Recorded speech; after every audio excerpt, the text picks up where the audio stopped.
আসসালামু আলাইকুম, সবাই কেমন আছেন? দেখতে পাচ্ছেন আজকে হচ্ছে কি বলবো, পায়েস রান্না করা হচ্ছে। গ্রামের এটা হচ্ছে নতুন চাল দিয়ে, পোলাওর যে চাল সেটা দিয়েই।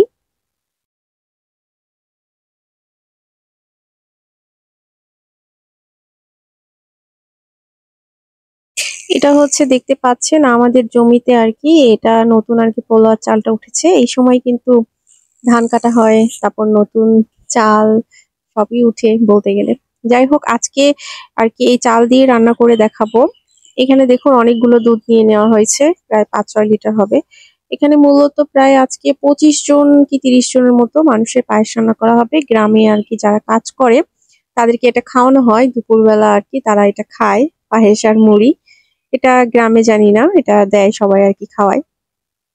এই যে দেখতে পাচ্ছেন চালগুলো ধুয়ে চালগুলো হচ্ছে পাতিলে দিয়ে দেওয়া হচ্ছে।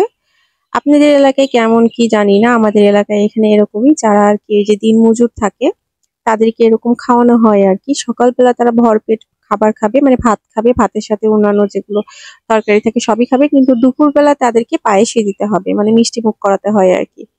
এই যে দেখতে পাচ্ছেন সেই পায়েস রান্নার প্রসেসিং ই চলতেছে, প্রায় 25 থেকে 30 জন লোক আর কি খাবে এটা। আজকে সেটাই ভাবলাম চট করে ভিডিও করে নিই এবং আপনাদের সাথে শেয়ার করি। এখানে দেখতে পাচ্ছেন দুধের মধ্যে আরকি চালগুলো দিয়ে নাড়া হচ্ছে ঘন ঘন, যাতে নিচে লেগে না যায়। এটা রান্না করতে কিন্তু বেশি টাইম লাগে না। এই যে দেখুন আমার এক চাচি হেল্প করতেছে রান্না করতে, আমি ভিডিও করতেছি। আর দেখতে পাচ্ছেন জাস্ট হচ্ছে চালটা আরকি ফুটার পর্যন্ত ওয়েট করবে। তারপর দেখুন এখানে যে সম্পূর্ণ যে দুধ দিয়ে রান্না করে তা না, গ্রামে দেখুন অর্ধেক দুধ আর অর্ধেক পানি এরকমটা দিয়ে করে।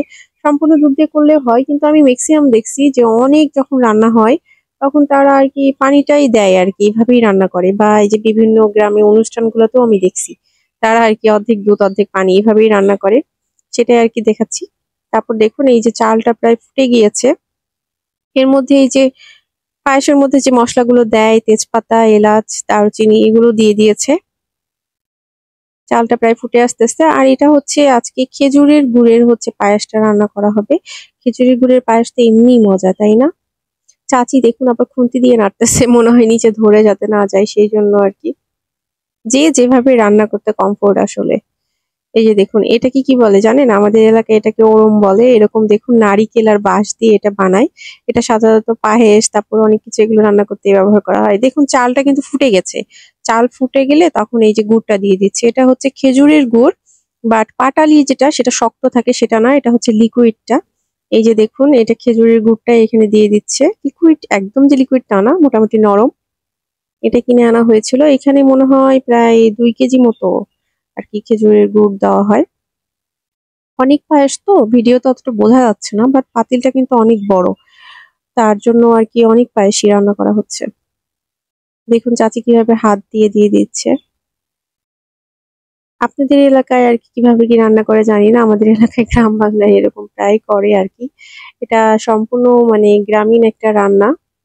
এই যে দেখুন এখন হচ্ছে গুড়টাকে জাস্ট হচ্ছে করে নিবে। দেখুন পলিথিনের মধ্যে গুড় ছিল, পলিথিনটাই দিয়ে দিছে। পলিথিনটা মেবি তুলে নিবে। যে যেভাবে রান্না করে বললামই তো, এটা হচ্ছে যার যার ইচ্ছা আরকি। সেই হয়তোবা এভাবেই রান্না করে। এই যে দেখুন এইভাবে নেড়েচেড়ে আরকি গুড়টাকে মিশিয়ে নিচ্ছে। এখন আরকি রান্না প্রায় হয়েই গিয়েছে। জাস্ট এটাকে হচ্ছে এভাবে ঘন ঘন নাড়তে হবে। নেড়ে হচ্ছে গুড়টা মিশিয়ে নিতে হবে। আর অবশ্যই কিন্তু গুড়টা দেওয়ার আগে চালটা ফুটেছে কিনা সেটা কিন্তু চেক করে নিতে হবে। না হলে কিন্তু মানে চালটা সম্পূর্ণ যদি সেদ্ধ না হয়ে যায়, মিষ্টি দেওয়ার পরে কিন্তু এটা কিন্তু শক্ত হয়ে যাবে। আর দেখুন দেখে মনে হচ্ছে না অনেক পাতলা, কিন্তু অ্যাকচুয়ালি না, এটা রান্নার পরে আবার শক্ত হয়ে যায়। এই যে দেখুন। আর এটা যে মানে রান্না করতে খুব বেশি টাইম লাগে তাও না, আমি যেটা দেখলাম খুব অল্প সময়ে রান্না করে। আর রান্নার প্রসেসিংটাও খুবই ইজি, দেখতেই পাচ্ছেন। দেখুন গুড়টা একদম মিশে গেছে, কালারটাও চেঞ্জ হয়ে গেছে। আর এটা কিন্তু ভালোই মিষ্টি, মানে একটু কড়া মিষ্টি যেটা বলে সেটাই আরকি।